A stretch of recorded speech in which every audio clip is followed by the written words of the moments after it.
A very good evening, children. I welcome all of you to the channel Swatika Chemistry Tutorials. So today we are having a class for the 9th standard. आज हम discuss करेंगे next topic that is the gaseous state. तो अभी तक हमने solid और liquid state discuss किया है. लिक्विड्स में हमने इवेपोरेशन का प्रोसेस डिस्कस किया था. We are still left with one topic there, that is the cooling effect of evaporation. But उसको डिस्कस करने से पहले we need to know certain things related to the gaseous state and the phase change और the change of physical state. तो पहले हम वो discuss करेंगे and then we will talk about the cooling effect of evaporation. So let us start with the next topic in the chapter, that is the gaseous state. The gaseous state.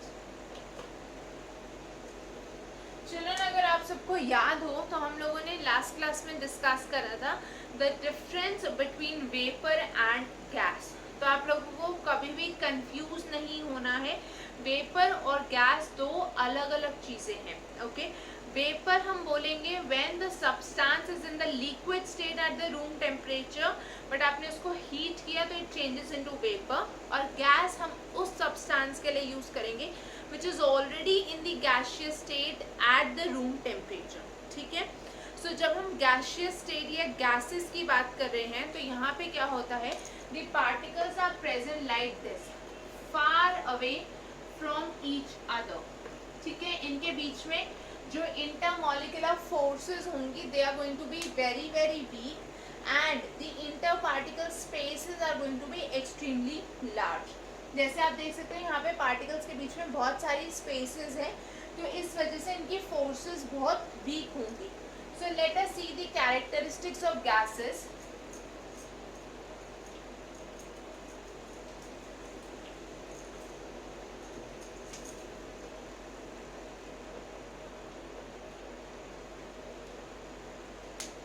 सबसे पहले जैसे अभी हमने discuss किया, there are going to be large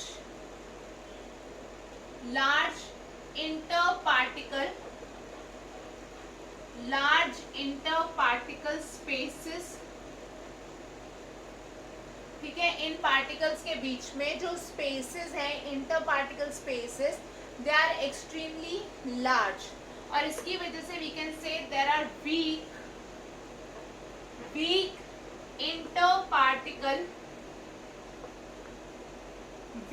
interparticle forces. इन gaseous particles के बीच में जो फोर्सेस होती हैं वो बहुत ही ज्यादा वीक होती हैं. They are weak forces. Okay. Next, जैसे कि liquids have a tendency to flow, similarly gases also have a tendency to flow. तो हमने डिस्कस किया था जब सब्सटेंस की फ्लोइंग टेंडेंसी होती है we call it as a fluid. So these also belong to the category of fluids. ठीक है. गैसेस को हम फ्लूइड्स बोलते हैं. That means they have an ability to flow. उसके बाद एक कॉमन प्रॉपर्टी गैसेस की आप सबको पता है, that is they do not have any fixed shape और वॉल्यूम. और आप इनको जिस भी कंटेनर में प्लेस करोगे ये उस कंटेनर की शेप और वॉल्यूम ऑक्यूपाई करेंगे. सॉलिड्स के केस में हमने देखा था there are both fixed volume as well as fixed shape.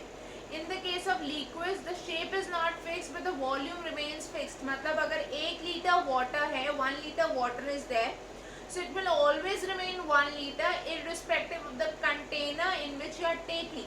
But the shape will be that of the container. जबकि gases में shape as well as volume is of the container. Why does this happen? Suppose करो I have 1 liter of a gas. Okay, I placed first of all gases के case में हम उसको closed container में रखेंगे, otherwise the gas will escape out. Okay. Suppose 1 litre gas को मैंने इस वॉल्यूम में इस कंटेनर में पुट करा, सो इसके पास कोई और ऑप्शन नहीं है but to occupy this much volume only. But अगर मैं कंटेनर ये ले लूँ, I increase the size of the container. Now the particles are free to move about in the entire volume, hence they will be occupying this entire or this larger volume. तो volume भी और shape भी container पे depend करेगी जिसमें आपने उस gas को प्लेस किया है. Okay, so the next property is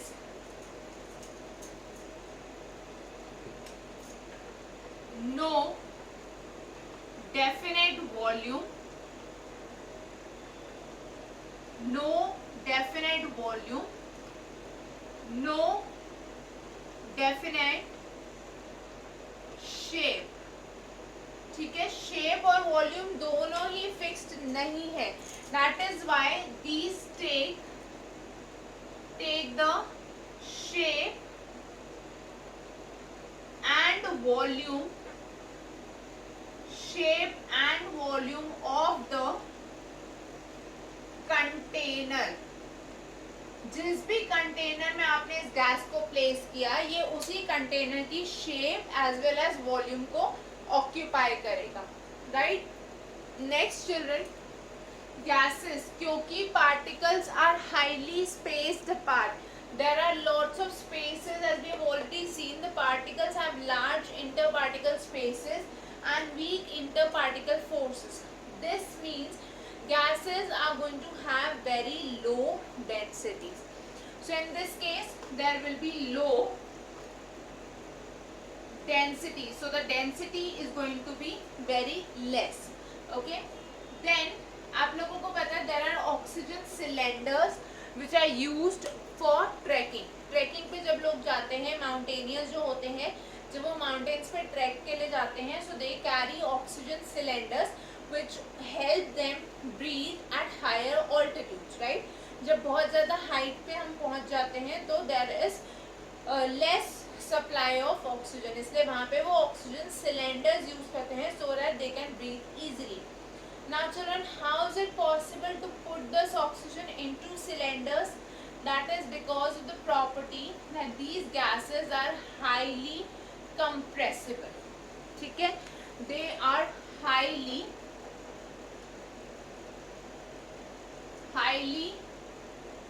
compressible. जो gases होती हैं they are highly compressible and this is the reason कि हम सिलेंडर्स में CNG compressed natural gas को भी स्टोर कर सकते हैं या लिक्विफाइड पेट्रोलियम गैस को भी स्टोर कर सकते हैं. That is because of the high compressibility. Now we have one very important property of gases. Let us discuss that in detail.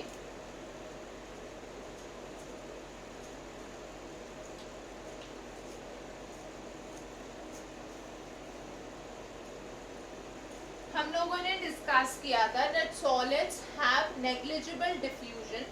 Okay, liquid shows some amount of diffusion, but children, when I am talking of gases, there is high tendency of diffusion. अब इसको ध्यान से समझना. I'll give you an example. Suppose करो I have a gas jar. Gas jar is basically a glass container. ठीक है, हमारे पास एक gas jar है. इस gas jar में I have air. ओके, मतलब देखने में ये हमें empty लगेगा but this contains air. There is another gas jar that I have.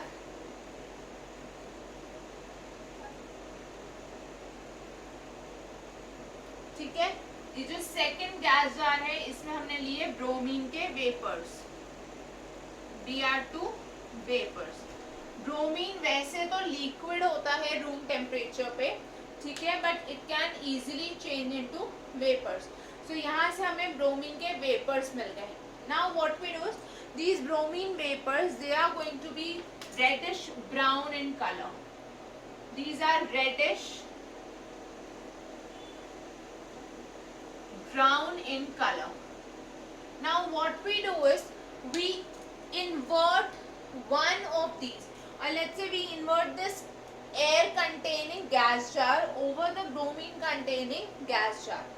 तो धीरे धीरे we will see that the entire amount of the air also changes into these reddish brown vapors. Basically क्या होगा, ये जो reddish brown vapors हैं, they will diffuse with the vapors of air.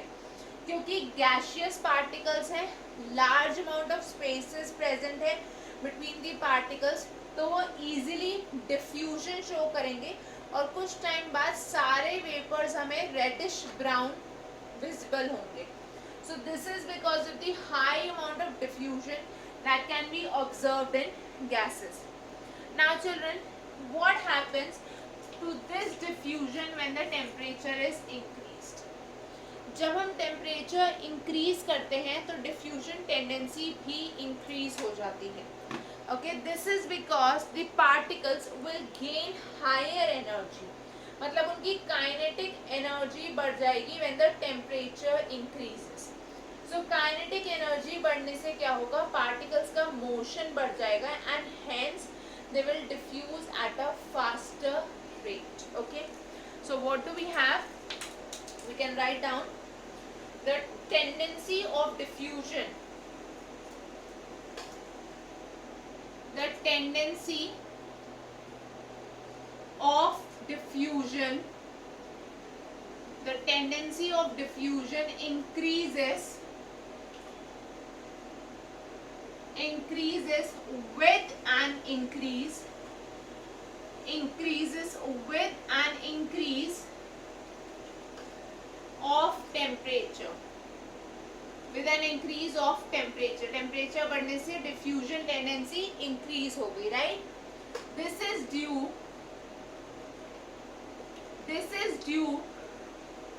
to the increase, this is due to the increase in motion of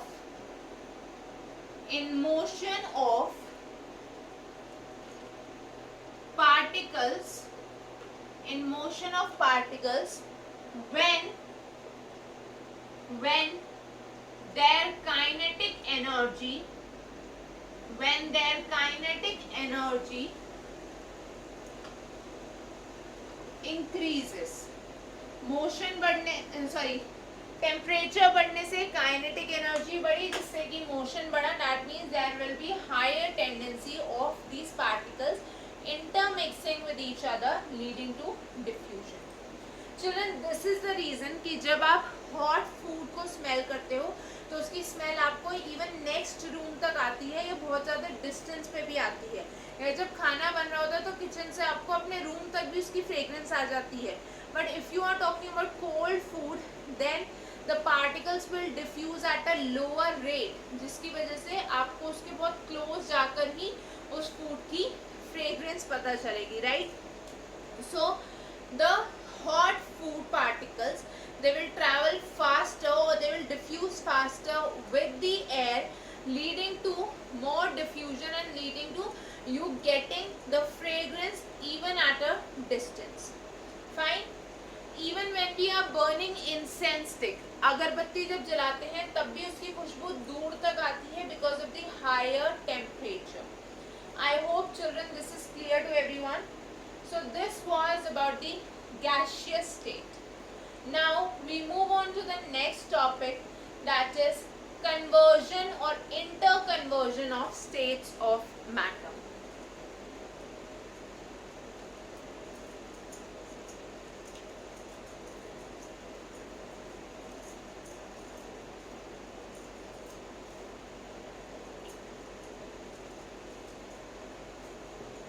The next topic is interconversion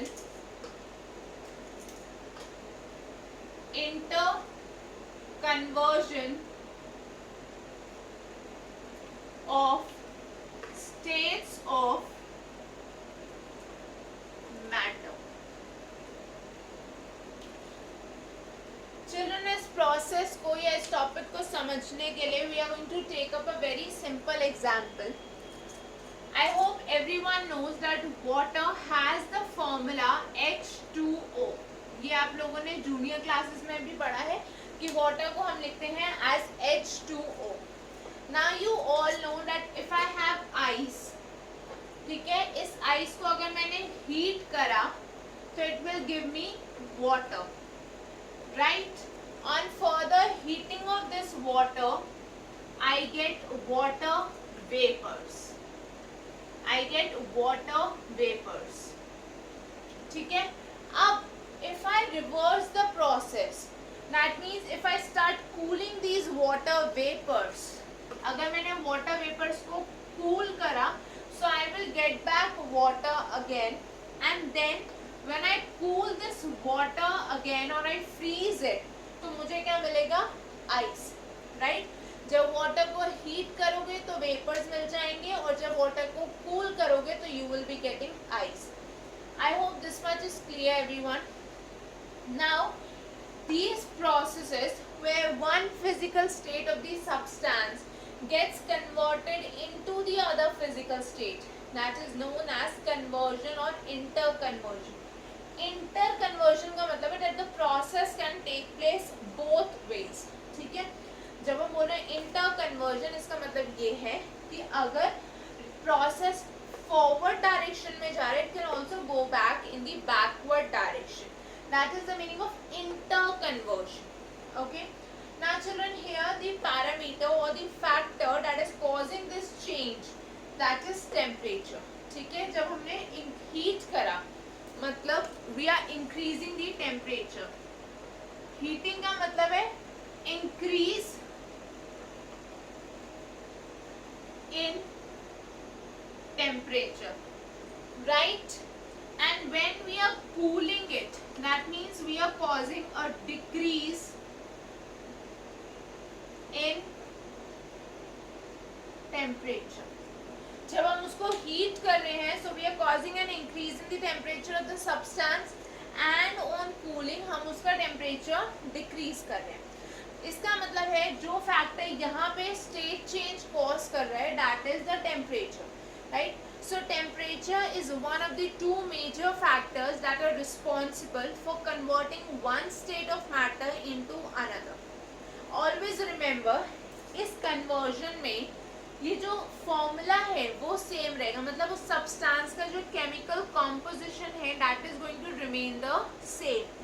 तीनों ही cases में that is H2O, but the difference is in the physical state, and hence there is a difference in the interparticle attraction and interparticle spaces. ठीक है. इनके बीच में जो spaces है और जो attraction है वो वेरी करेंगी, बट फैक्ट जो केमिकल कॉम्पोजिशन है वो हमेशा सेम रहेगा. ठीक है. So now children, I can summarize it as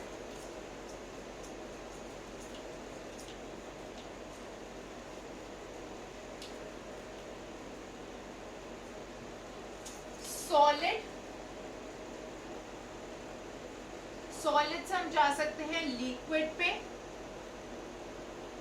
liquid से हम जा सकते हैं गैस पे. सॉलिड से जब हम लिक्विड पे जा रहे हैं तो यहाँ पे there is an increase in temperature. ठीक है. हमने यहाँ पे टेम्परेचर इंक्रीज करा. और लिक्विड से जब हम गैस पे जा रहे हैं, again there is an increase in temperature. So again we need to increase the temperature. Capital T is representing the temperature. जब हम गैस से लिक्विड पे आ रहे हैं तो what we are doing in this case,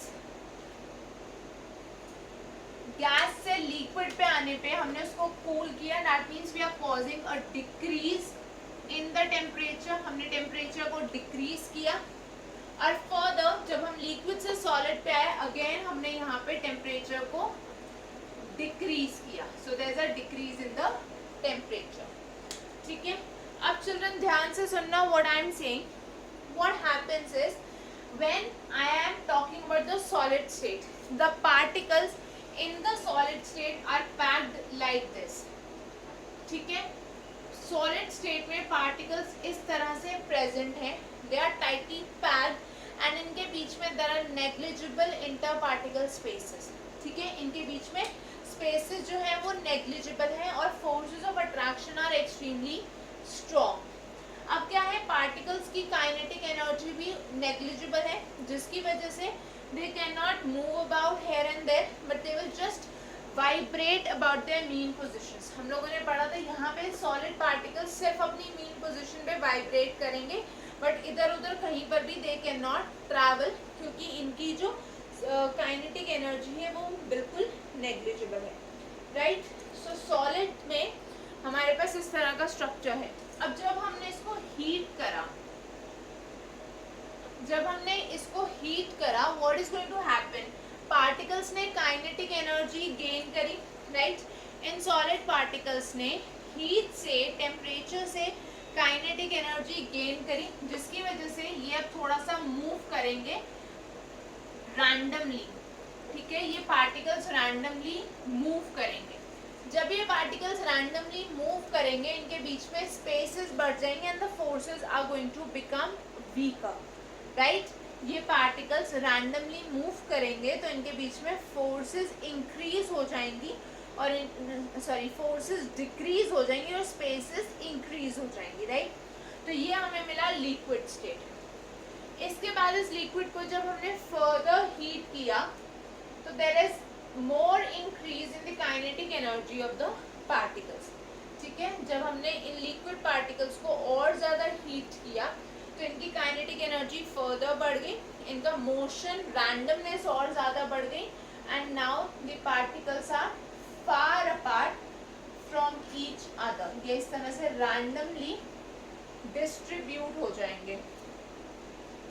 I hope this much is clear, ठीक है। जब ये रैंडमली डिस्ट्रीब्यूट हो गए, this means we now get the gaseous state. इसको एक बार हम दोबारा से समझते हैं। सॉलिड में जहाँ पे पार्टिकल्स का मोशन रिस्ट्रिक्टेड था, ठीक है, वो सिर्फ अपनी मीन पोजीशंस पे वाइब्रेट कर सकते थे। उन्होंने एनर्जी गेन करी because of the increase in temperature. इस एनर्जी गेन से काइनेटिक एनर्जी बढ़ गई पार्टिकल्स की, इनका रैंडम मोशन इंक्रीज हो गया, we get the liquid state. हमने इसको फर्दर हीट करा, मतलब फर्दर टेम्परेचर इंक्रीज होने से काइनेटिक एनर्जी और ज़्यादा इंक्रीज हुई पार्टिकल्स की, जिससे कि now they have got converted into the gaseous state, ठीक है, because they can move about free. Now what happens when I reverse the phenomena, मतलब जब मैं इसको कूल करूंगी तो पार्टिकल्स की काइनेटिक एनर्जी डिक्रीज हो गई, ठीक है। गैसियस पार्टिकल्स को हमने कूल किया तो इनकी काइनेटिक एनर्जी डिक्रीज हो गई। ये काइनेटिक एनर्जी डिक्रीज होने से इनका मोशन थोड़ा सा कम हो गया, they start coming closer to each other, ठीक है। मोशन जब कम हुआ, पार्टिकल्स एक दूसरे के क्लोज आए, we get the liquid state. Further इस लिक्विड को हमने और कूल करा, हम लोगों ने टेम्परेचर को और डिक्रीज किया। टेम्परेचर डिक्रीज होने से the particles are now having even lesser kinetic energy.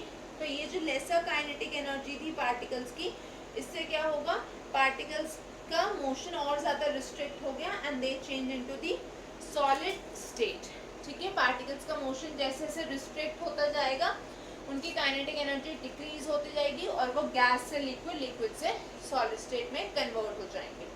So I hope this much is clear everyone. Okay. Now children, what happens is, जब भी हम suppose करो I take ice in a beaker.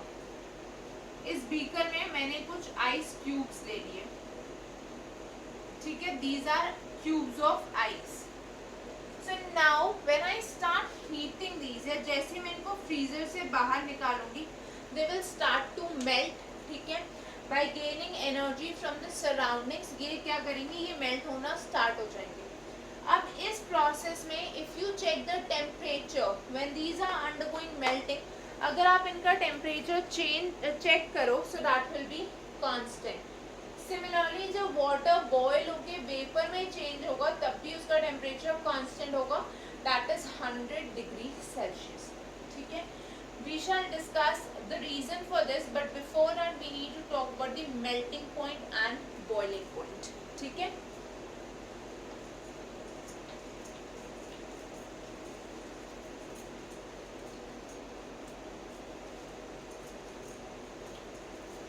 अभी हम लोगों ने देखा कि सॉलिड से लिक्विड, लिक्विड से गैस में कैसे कोई सब्सटेंस कैसे कन्वर्ट होगा एंड व्हाट आर द